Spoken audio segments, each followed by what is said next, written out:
नमस्कार दोस्तों। 18 अप्रैल 1912 की वो काली रात न्यूयॉर्क शहर में हैवी बारिश हो रही थी। रात के ठीक 9:30 बजे करीब 40,000 लोग सड़क पर दिल थामे किसी का इंतजार कर रहे थे।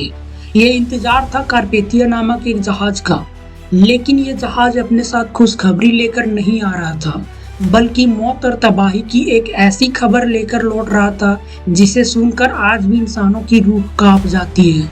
कार्पेथिया पर बैठे थे वे चुनिंदा लोग जिन्होंने अपनी आंखों से देखा था कि कैसे दुनिया का सबसे बड़ा और सबसे आलीशान जहाज आरएमएस टाइटैनिक महज 2 घंटे 40 मिनट में अटलांटिक महासागर की गहराई में समा गया।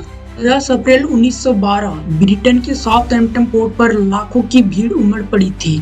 लोग दूर दूर से आए थे क्योंकि इतिहास में पहली बार एक ऐसा जहाज समुद्र की लहरों पर सफर करने जा रहा था जिसे कहा जाता था द अनसिंकेबल शिप, यानी कभी न डूबने वाला जहाज। टाइटैनिक 269 मीटर लंबा और 83 मीटर ऊंचा था, यानी 8 मंजिला इमारत से भी बड़ा। बाहर से जितना भव्य, अंदर से उससे भी ज्यादा आलीशान था। लग्जरी का एक ऐसा नमूना था जिसे देखकर आज भी 5 स्टार होटल फैल हो जाते हैं। Heated swimming pool, gym, 4 restaurant, library और बार्बर शॉप तक प्रेजेंट था। यानी ये सिर्फ जहाज नहीं था, बल्कि चलता फिरता महल था। दोस्तों, टाइटैनिक को लेकर दुनिया में सबसे बड़ा दावा यही था कि ये जहाज कभी नहीं डूब सकता, क्योंकि इसमें डबल बॉटम हल लगाया गया था। मतलब अगर नीचे से कोई हिस्सा टूटे भी तो दूसरी परत जहाज को बचा लेगी। साथ ही इसे 16 वाटर टाइट कंपार्टमेंट में बांटा गया था, यानी जहाज में कहीं से भी पानी घुस जाए तो सिर्फ एक ही हिस्से में भरेगा, बाकी हिस्से सुरक्षित रहेंगे। फिजिक्स का ये कहना था कि अगर 4 कंपार्टमेंट तक पानी भर भी जाए तब भी टाइटैनिक तैरता रहेगा, और एक ही बार में 4 कंपार्टमेंट का भरना लगभग असंभव माना जा रहा था। इसलिए दुनिया भर में इसका दूसरा नाम पड़ गया नेवर सिंक शिप। 10 अप्रैल 1912 को टाइटैनिक साउथहैम्पटन से न्यूयॉर्क की तरफ रवाना होता है। 62 year old captain Edward Smith, जो रिटायरमेंट से पहले अपना आखिरी सफर कर रहे थे। जहाज पर करीब 2240 लोग सवार थे। दुनिया के सबसे अमीर बिजनेसमैन से लेकर अमेरिका जाने वाले माइग्रेंट भी शामिल थे। कंपनी चाहती थी कि टाइटैनिक अपने पहले ही यात्रा में इतिहास बना दे। सिर्फ 6 दिनों में अटलांटिक पार करना ही उसका मिशन था। इसी वजह से कैप्टन स्मिथ को आदेश मिले थे कि जहाज को फुल स्पीड पर चलाया जाए। अब किस्मत का खेल देखिए। टाइटैनिक के एक अधिकारी थे डेविड ब्लेयर। इन्हें अचानक जहाज से हटा दिया गया और उनकी जगह ओलंपिक शिप का एक अधिकारी को नियुक्त कर दिया गया। लेकिन जब डेविड ब्लेयर जहाज से उतरे तो गलती से अपने साथ वो लॉकर की चाबी भी ले गए, जिसमें जहाज की एकमात्र दूरबीन रखी हुई थी। यानी टाइटैनिक का क्रू बिना दूरबीन के समुद्र में चला गया। अब आप सोच सकते हो किस्मत का ये कितना बड़ा मजाक था। दोस्तों, अप्रैल के महीने में अटलांटिक महासागर में आइसबर्ग यानी बर्फ के पहाड़ गिरते रहते हैं। 14 अप्रैल को टाइटैनिक को एसएस कैलिफोर्निया से लगातार 6 बार आइसबर्ग की चेतावनी मिली, लेकिन जहाज के मालिक ब्रूस इसमेन ने इन्हें इग्नोर कर दिया, क्योंकि वो नहीं चाहता था कि स्पीड धीमी हो और जहाज लेट पहुंचे। आखिर अनसिंकेबल जहाज था ना।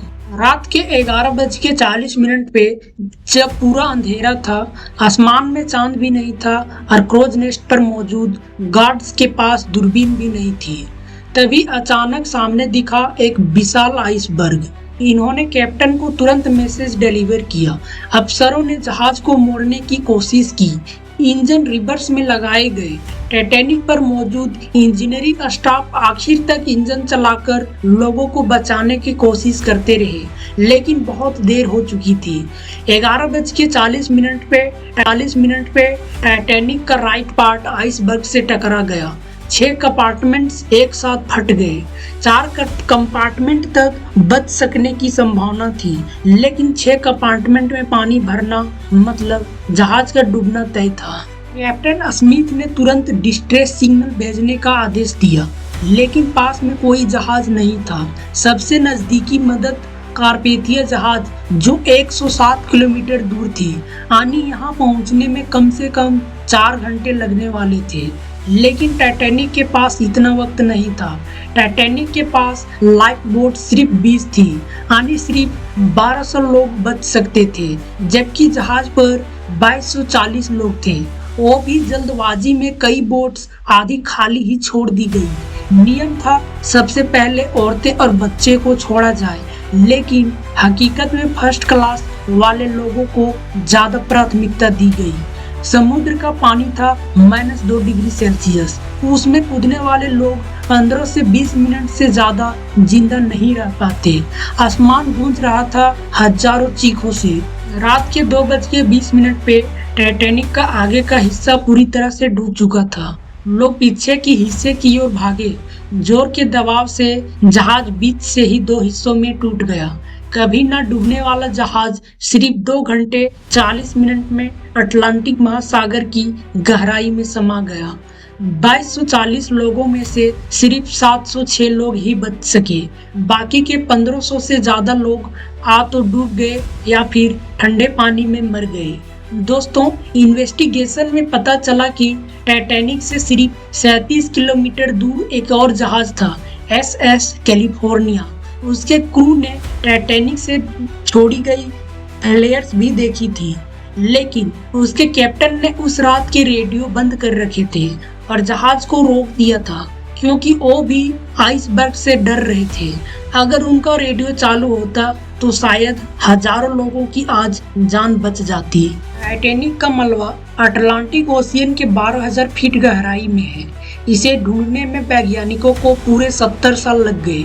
उनका मानना है कि 2030 तक यह मलबा पूरी तरह खत्म हो जाएगा, क्योंकि बैक्टीरिया इसे धीरे धीरे खा रहे हैं। 1985 में पहली बार वैज्ञानिक रॉबर्ट बेलार्ड ने टाइटैनिक के मलबे को खोज निकाला।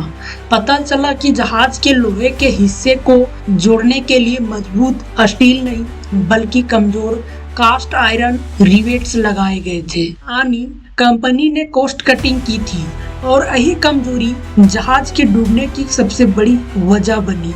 कभी ना डूबने वाली जहाज इंसानी अहंकार, लालच और लापरवाही का शिकार बन गया। इस हादसे से दुनिया ने सीखा कि कोई भी तकनीकी, कोई भी इंसानी घमंड या फिर प्रकृति से बड़ा नहीं हो सकता। अब सवाल आपसे है, क्या आपको लगता है कि अगर टाइटैनिक में सही सेफ्टी टेस्ट हुए होते, लाइफ बोट्स की संख्या ज्यादा होती और चेतावनी को गंभीरता से लिया गया होता, तो क्या ये हादसा टल सकता था?